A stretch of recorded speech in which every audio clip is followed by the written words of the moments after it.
विठ्ठलाच्या कपाळावर जो चंदनाचा टिळा लावला जातो त्याच्यावरती एक काळ्या रंगाचा टिळा देखील लावला जातो। तो टिळा काय आहे हे तुम्हाला माहिती आहे का? जितके भक्त विठ्ठलाच्या दर्शनासाठी पंढरपूरमध्ये येतात ते रात्रभर रांगेमध्ये उभे राहतात।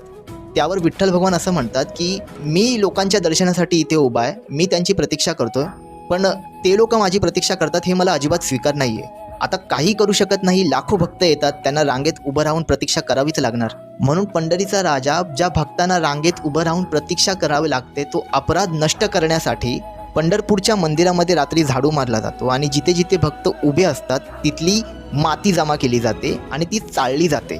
माती चाळून झाल्यानंतर त्यामध्ये चंद्रभागेचं पाणी मिसळलं जातं व त्या मातीमध्ये अबीर थोडासा मिश्रण करून हा विठ्ठलाच्या कपाळावर ते एक टिळा लावला जातो। खरंच आपला पंढरीचा कैवारी किती मायाळू आहे, जो जगाचा पालन करीत आहे तो भक्तांच्या पायाची माती कपाळाला लावतो। व्हिडिओ आवडल्यास मराठी सनातनी फॅक्ट्सला नक्की सबस्क्राईब करा।